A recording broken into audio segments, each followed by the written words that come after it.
Hello and welcome to Sunday's edition of Cracking the Cryptic, where today we have an incredibly unusual puzzle for you. It's called Kill Them with Uniqueness, and it's by Afraid Not, who is an absolutely stellar constructor, and he's come up with a really unusual idea. He wrote us an email a few days ago about a puzzle he was constructing that needed uniqueness in order to be solvable by a human being. And we were initially, we're not sure that this sounds quite right for Cracking the Cryptic, but it emerges that basically this puzzle on screen is some sort of tutorial about the whole concept of uniqueness. And our testers have looked at this and they say it really is a very interesting puzzle. So we're going to give it a go on the channel. Now let me explain. If you're not familiar with the concept of uniqueness, it is an incredibly powerful solving tool if you're prepared to use it. Now normally in our videos Mark and I will not use uniqueness because what we're trying to do in those puzzles is to show, well, not only show how to get to a solution, but prove that there is a unique solution. So we don't actually rely on uniqueness to do the solve. Now apparently for this puzzle, well, I know none of our testers could solve it logically without using uniqueness, and Afraid Not's testers also couldn't solve it without using uniqueness, and it required some sort of supercomputer to prove that this puzzle just has one solution. So this puzzle ought to be ideal, if you like, for showing the power of uniqueness if you allow yourself to use it. Now, what is uniqueness? Well, let me ask you a simple question. Let's imagine we'd filled in this whole grid apart from those two dominoes. And in these dominoes, we had the digits 1 and 2 left to place. Well, in this situation, imagine every other digit in the puzzle is placed.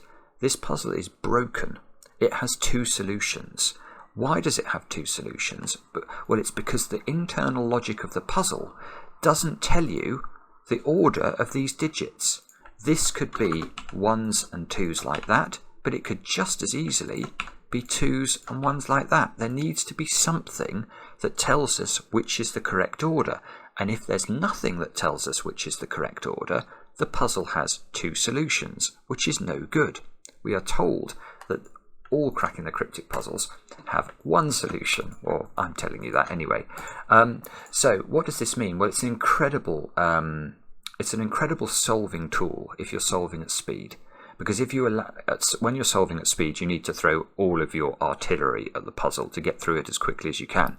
And quite often, so if we think about that situation, imagine we had this position and we were partially through the solve, we could instantly say that there cannot be a 3 in this square. Because if there's a 3 in this square, the corollary of that is we create a deadly pattern. So we would know actually in that situation the 3 would have to be in one of those two squares, and that this square was just a 1 or a 2. So we have to interrupt the deadly pattern, if you like, with a 3 in order to know that the puzzle has a unique solution. So it's tricks like that that are available if you're prepared to use uniqueness. Now, all that said, I'll read you the rules of this one in a moment, but I think, hopefully you're getting the idea that this should be quite an interesting exercise today. The thing I wanted to mention before that was in just 4 days' time, on the 1st of July, we are releasing a jovial Sudoku Extravaganza for our patrons of the channel over on Patreon. 20 puzzles, all with a different rule set, but taking their rule sets from the common variants you see on the channel. So things like there's a thermo Sudoku, there's an XV Sudoku, there's a between line Sudoku, there's a killer Sudoku, there's an arrow Sudoku, and all of these puzzles are gorgeous. I've been working my way through them and they are really super puzzles, and all of them are approachable. Some of them are quite tricky. I found the anti-night one quite tricky, but they're all doable. They're not as monstrous as some of the puzzles that we face on the channel every day, and I know you're going to enjoy them, so look out for that. It's coming very soon. So all that said, what are the rules of Afraid Not's puzzle? They are normal Sudoku rules apply. Well, that's good. In cages, digits must sum to the small clue in the top left corner of the cage. If given, we got. Oh yeah, okay. So we've got two cages, I think, that have not got given digits. So what we got, yeah, digits cannot repeat within a cage. So these two cages are just in the puzzle because we can't repeat a digit in them. And I don't know what that means, but hopefully we will find out. Cells separated by a white dot must contain consecutive digits. There are 4 white dots, so those 2 digits there have to be consecutive. So if this was a, if this was a 3, this would have to be either a 2 or a 4. That's how consecutive works. Not all possible dots are given, right, and there's no negative constraint. So that means it's absolutely fine, for example, for this domino to contain consecutive digits. Just because there is no white dot between these cells does not mean they cannot be consecutive. So all the white dots are doing is providing positive information. We just know that that domino must be consecutive, that domino must be consecutive, but there could be lots of other consecutive dominoes in the puzzle in other places. This puzzle has a computer-verified unique solution. So this is the whole thing. This puzzle has had to have a computer prove that there is only one disposition of the digits. Given these clues, there is only one correct disposition of the digits. And then feel free to use this fact during your solve. So this is basically what the testers have found. You can't do this puzzle, I'm led to believe anyway, unless you use uniqueness. Now I will be trying to do it normally, but I gather that I shouldn't be afraid to use uniqueness when solving. Do have a go. The way to play is to click the link under the video as usual. Now I get to play. Let's get cracking and see how this puzzle's going to work. So I can see I've got an 8-9 pair there. Let's use that. That must have a 6-7 pair above it, because you can't put 4-9 or 5-8 in that 13 cage anymore, so that's got to be 6-7. I've not used uniqueness yet, and I'm already off and running. Oh, I am off and running. I've got a digit. That square's a 9. This 14 cage can't be 6-8 anymore, so it must be 5-9, and there's a 9 there. Oh, this puzzle's easy. 9-5. I'm only joking. Don't hoist me by my own petard, please. 9 must be in one of those 3 squares by Sudoku. I don't know what that cage adds up to. Those 4 squares are interesting, because they add up to 29, and I happen to know there's only one way of making 4 different digits add up to 29. If you can only use Sudoku numbers anyway, it's got to be 5, 7, 8, and 9. And one digit you cannot put in a 15 cage is a 5. So the 5 must go in the 14 cage with a 9, I suppose, and that's going to be a 7-8 pair. And that means the 7 in row 4 has suddenly become restricted. It can't go in those 3 squares, and it can't go in those 3 squares, so it must be in one of those 3 squares. 9, where does 9 go? Exactly the same sort of principle. We now can't put 9s in those squares or those squares, so there must be a 9 in one of these 3 squares. No 9 in the 13 cage.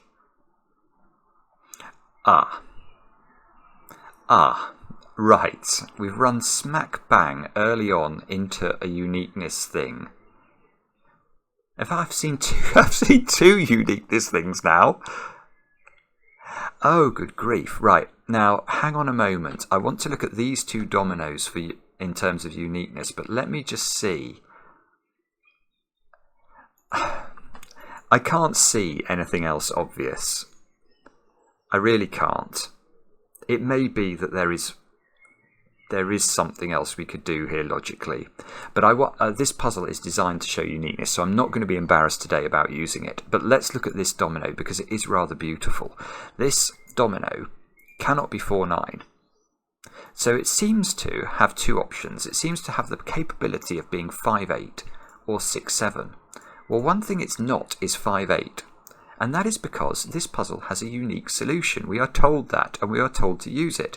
If this was 5-8, the puzzle no longer has a unique solution, because let's look at those digits there, and let's think about how we're going to determine the order of these digits.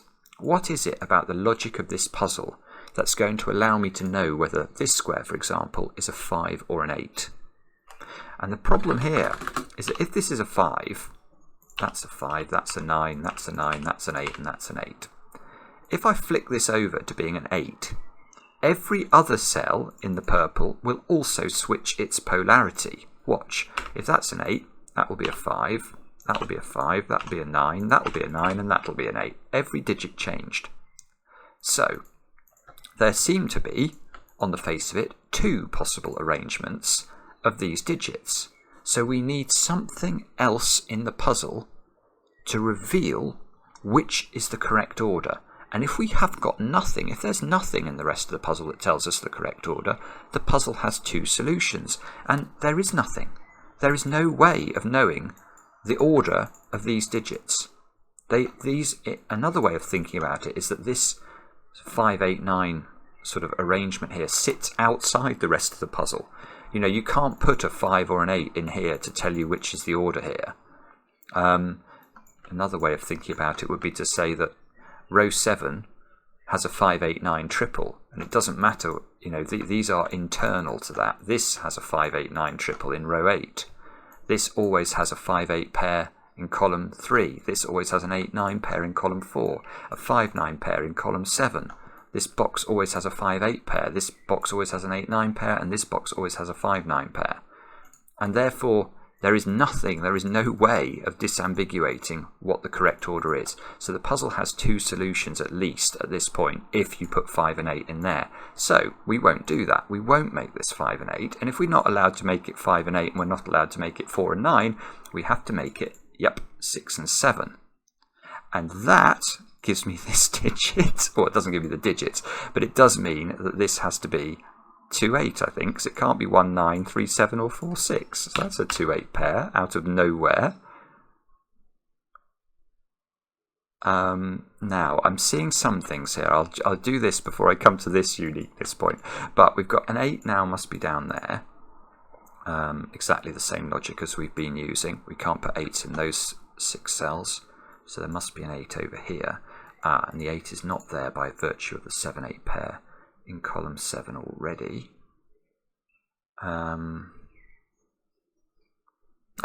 Let's just do it. Right, so let's have a look at this domino. Now this domino, on the face of it, a 14 cage, could be 6, 8, or it could be 5, 9. Well, if it's 6, 8, now look at those squares. There is no way of disambiguating these. If this is 6, in fact, let's do it. If this is 6, that's 6, that's 7, that's 8, and that's 8. If this switches polarity to 8, this becomes 6, this becomes 6, this becomes 7, this becomes 7, this becomes 8. Every digit switches, but it's still an absolutely valid way of arranging these 6 cells. So we need some way of telling. The puzzle needs to tell us which of those is the correct order, and it can't. And because it can't, the puzzle would have 2 solutions, which we're told it doesn't have, so that can't be 6, 8, QED. Therefore, it's 5, 9, I suppose, which, oh, no. 5, 9 in box 7 can't. Yeah, okay. Yeah, where does 5 and 9 go in box 7? They have to go in those squares. So we know those squares are 1, 3, and 4.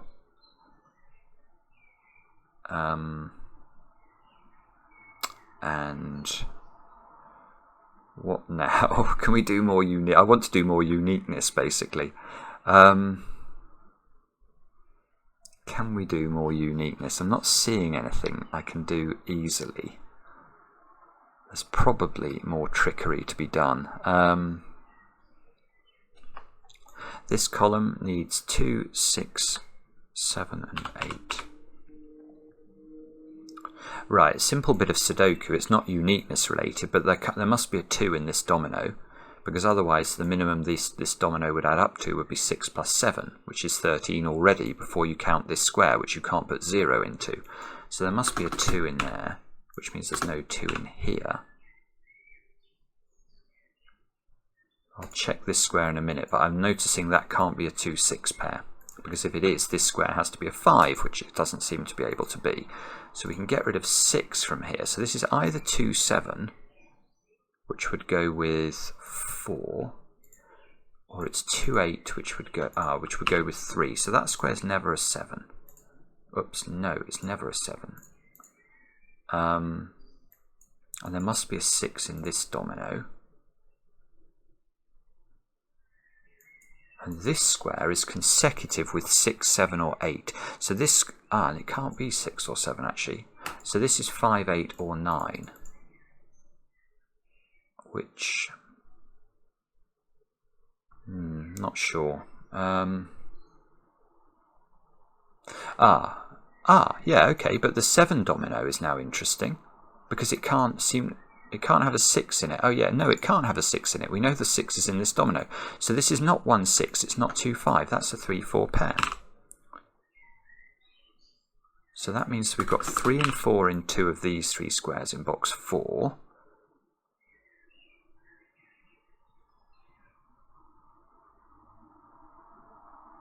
Yeah, this is nice actually. Look at those 3 squares. Now these 3 squares see 3, 4, 2, 8 and 5, 9. That's 6 different digits. So these are 1, 6 and 7, which means that's not 7. Why have I got 7s cornered and pencil marked into those? Oh yeah, okay. The earlier logic we did told us that there was a 7 in one of those 3 squares. Now we've managed to now eliminate it from those 2, because if we put a 7 in either of these squares, you couldn't make a 1, 6, 7 triple in those squares, so that must be a 7. Which means that we've got a 1, 6 pair here, which I'm going to use in conjunction with this to force a 6 into one of those 3 squares. And this column, this square's a 5 or a 9. Almost got, look, I've got 4 very high digits. If this is not a 2, then I have got a yes, no, well, a better way of asking the question I've just realised about this box is to say, where does 1 go in the box? Now, the 1 is not in any of those 7 cells, so it's in the domino on a Kropki dot, so it must be a 1, 2 pair. It must be consecutive with, it can only be consecutive with 2. This is not a 2 anymore. And that means that the 2 in column 2 goes here.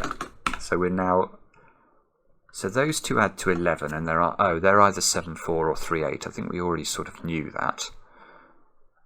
I've got a 6, 7, 8 triple in box 1. That square's got to not be 8. Not be 8. So if this is 5, 9, this square can't be 7, look. Because if that's 7, it's definitely not consecutive with 5 or 9. There is a knowledge bomb from cracking the cryptic. So we've got a 6, 7, 8 triple. A 5, 9, 5, 9 pair means that's not 9. 9 is now definitely in the 23 cage. 5 is in the 23 cage. Look. This 5 and these 5s are pinching the box, forcing 5 into one of those cells.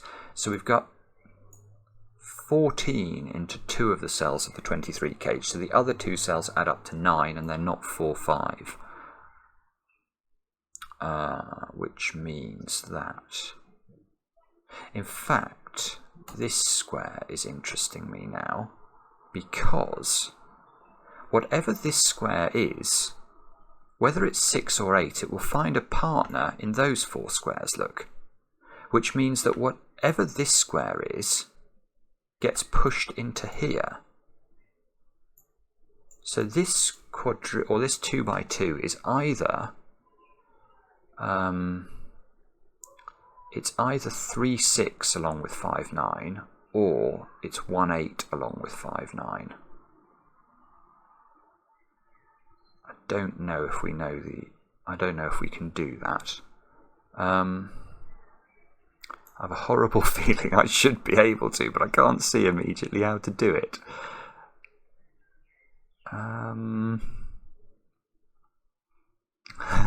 Sorry, I can't see how to do it. Okay, we're going to have to look somewhere else. I don't feel I've done uniqueness for at least 10 or at least 5 minutes, so can we do more with uniqueness? Maybe it will be clearer if I get rid of the colouring. Hang on a minute, let me just think. 9. Here's a little deduction. 9 in box 6 has to be there. Look, can't go in a 7 cage. So 9 has got to be in one of those 3 squares in box 3. If 9 is on the crop key dot, it would have to go with 8. Oh, 9 isn't. Oh, 9 is on the crop key dot. I've got a 5-9 pair here. Sorry, my scanning, Stormtrooper scanning as ever, letting me down. So we've got 8-9 here. I can't see a sort of opportunity to do anything with that. That's probably a bad thing. 8, oh no, but I can get an 8 in that box there. That's got to be an 8 by Sudoku of all things.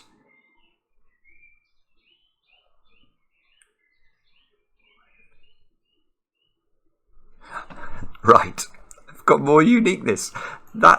Where does 5 go in box 6? That is a good question, because where it doesn't go is with the 9. Because if we make a 5-9 pair here, let's get rid of the greens from these cells and make this green instead. I've created a uniqueness problem again. This is a classic 5-9 pattern. It's very similar to the pattern we looked at right at the start. You cannot do this. So this cannot be a 5 in here. Which means the 5 has to go in the 7 cage and become a 2-5 pair. Which, no, I've not got... I'm not sure actually. I can't see how to use that. The 8 cage now is not 2-6 or 3-5. That's 1-7.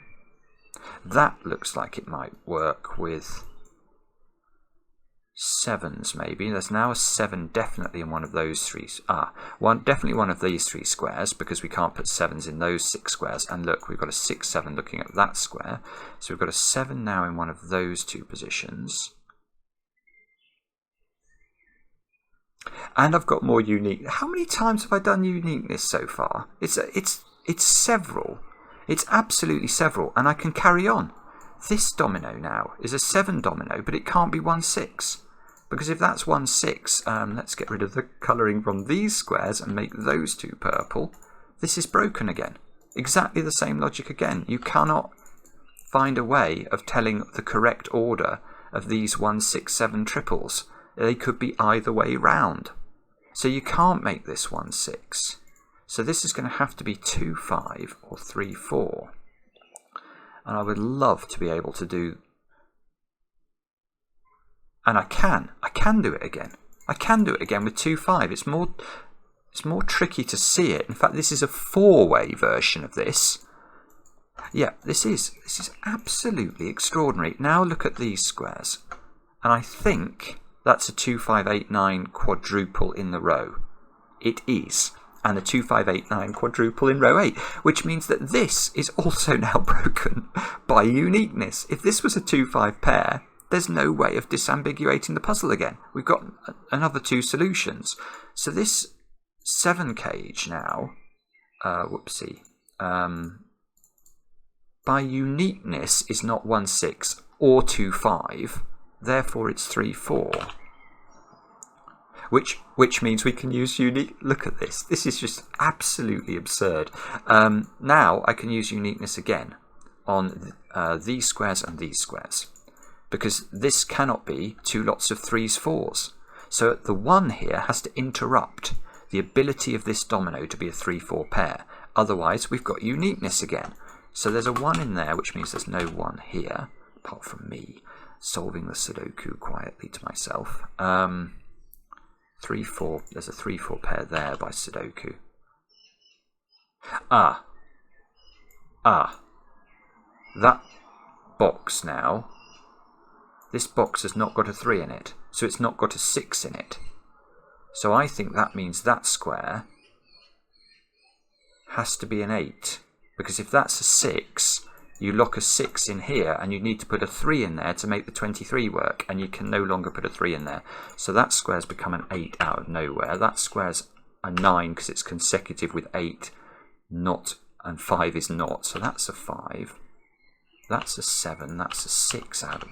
So suddenly loads of stuff's going into the grid. This now forces 1 and 8 to join the 5 and the 9. So let's put all of those in. 1, 5, 8, 9. And 1, 5, 8, 9 do add to 23, so that's good. Get rid of the 9 from here.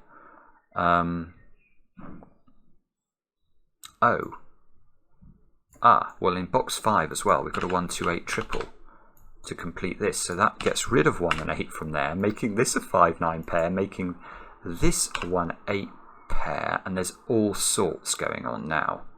There really is. I've got... In fact, there's loads of stuff going on. I've got a 5 going in at the bottom here. I've got a 9 going on here. I've got... Oh no, I can't tidy up the 1s, 3s and 4s. They're a triple, as the highlighting was confusing me there for a moment. These squares have got to be 3s, 4s and 8s. No, not 4s, 6s and 8s. 3s, 4s and 8s. Misclicked and lost my army. Somebody was asking whether I would do a video of me playing StarCraft for patrons on Patreon. And the answer is... yes, I will do that. Now, what can I do now? This is not a 2, I suppose. Ah, no. 8. Where does 8 go? I've got an 8 domino here, and an 8 domino here. So 8 is not in any of those 6 cells. So 8 in row 4 has to go here, which means that this is not 8. I get a 1, 2 pair here. Got to place 6 and 7 in this column. I've got to place 1 by Sudoku has to be in that cell. 5. Where does 5 go in this box? This 5 here is forced there. It can't repeat in its cage. That's why this is here. That's why this unnumbered cage is here. It's to force a 5, which is giving me 5s and 9s. Look, a 9 and 8, and 8 and 2. That looks like a 1. No, it's not. I thought this was some sort of quadruple, but there are 5 digits in it, so it's not. Bobbins. Right. What do we do now? I really want to use Uniqueness again. These are 2 6s and 7s. I suspect we're not going to have any more Uniqueness, though. So we will have to settle ourselves down with Sudoku logic of all things. Right, what do we do now? 13 cage. That's got to be a 4. So I've now got a 3, 8 pair here.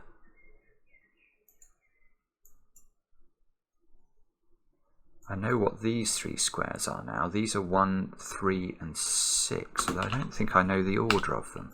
Let's get rid of the 6 corner pencil marks. We've got 1, 3, 6 here. That's not 1, because there's a 1, 7 there. So these 2 squares have got to be 4 and 9 to complete the box. Hang on a moment. What is going on in row 5 and 6 of the puzzle? Oh, right. I think I've almost just discovered the joke in this puzzle. This is ridiculous. This is absolutely ridiculous. I've got tears in my eyes. Oh my goodness me. Right. Well, look at row 5 and 6 of the puzzle. And I have got a whole load of dominoes. I literally have got a whole load of dominoes, i.e. pairs of digits, the whole way along these 2 rows. So, my question is, how do we determine whether this is a 1 or a 6? What is it about the logic of these 2 rows that tells us whether this is 1 or 6, whether this is 5 or 9, whether this is 3 or 8? Is there anything outside of these rows that tells us how we disambiguate these digits? And yes, there is. The only thing that impact from the whole of the rest of the puzzle, i.e. from rows 1, 2, 3, 4, 7, 8 and 9, that impacts upon these squares that I've just highlighted. In fact, I'm going to highlight them in a different way. Let's highlight them like that. The only thing that impacts upon them is this little cage. That's the only thing. That is the only way that the rest of the puzzle impacts upon these rows. Now, by uniqueness, therefore, this is a 1.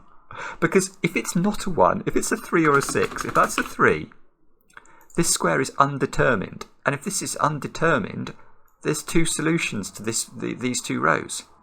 So we know from uniqueness that whatever we put into this square has to impact this digit. And the options for this square are either 1, 3 or 6. And the only digit that therefore impacts it by uniqueness is 1. That is an absolutely beautiful, beautiful idea. That is, I have never seen that before in my life. And it's just, well, it's not surprising it's unwinding this middle section because it has to, otherwise there's a big problem and I've made a mistake in the puzzle. That is a simply stunning idea. Oh my goodness me. So suddenly we've actually got a lot of progress now. He says, thinking that it's just going to be, oh yeah, look, I can do those digits now. They're 2, 3 and 4. I probably could have done those before, in fact. That's got to be a 6 or a 7. By uniqueness, there must be a 2 in this domino, otherwise the 3-4 pair creates a uniqueness pattern. So we can put 2 there. That's not 2.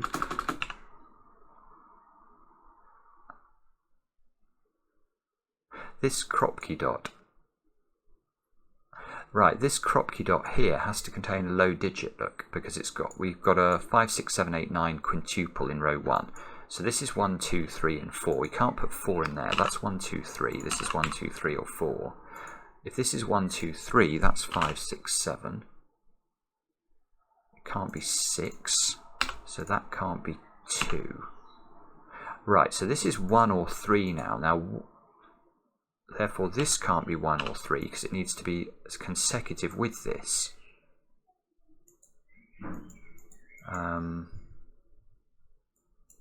I suspect there's a way of resolving this. I can't see what it is. 2. Oh, yeah, there is. 2. 2's here, 2's here. So where does the 2 go in row 1 of the grid? It's got to go there. Oh, that doesn't resolve this. It just tells me it's a 1 or a 3, which I already knew.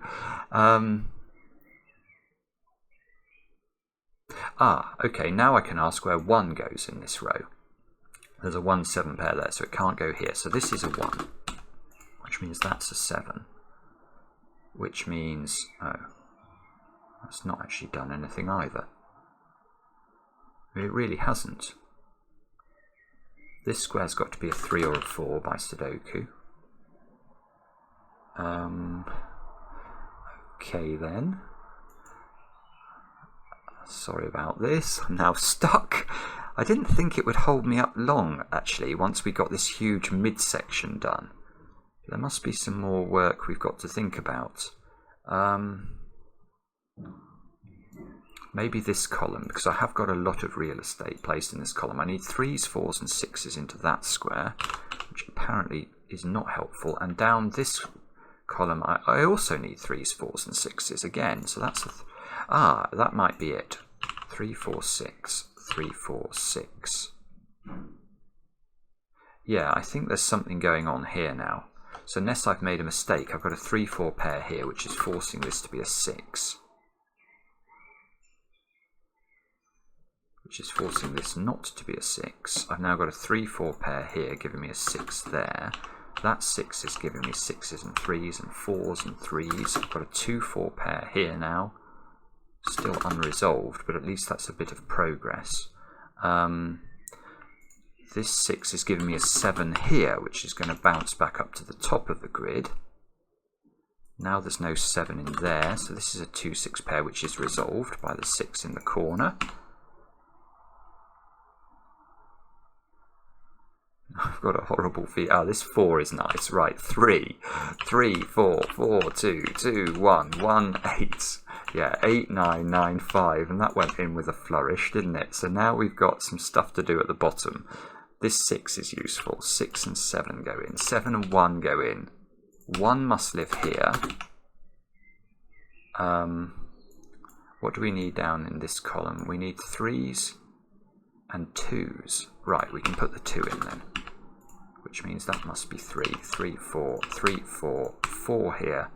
And we click tick, and that's how to solve. Just a wonderful, wonderful solving experience. I have not got a Scooby-Doo how you would solve that puzzle if you weren't allowed to use uniqueness. I may tinker away with it later on this evening just to see whether there's some way of, making some progress, but it did not look like it, I have to say. I really hope that you enjoyed that even a fraction as much as I did. That was so interesting. Afraid not, take a bow. I mean, I'm tempted to actually count the number of ways we used uniqueness there. I think the first thing I spotted was that, but immediately after it I spotted this. But there were countless examples of these little sort of 3-4 pair things going on. And it all led, what I loved is it reached a crescendo in these green cells with this extraordinary cell here, impacting this one to disambiguate the rows. That is a puzzle I will remember forever. Absolutely extraordinary. Let me know in the comments what you thought. I do enjoy reading the comments, especially when they're kind. And we'll be back later with another edition of Cracking the Cryptic. We're talking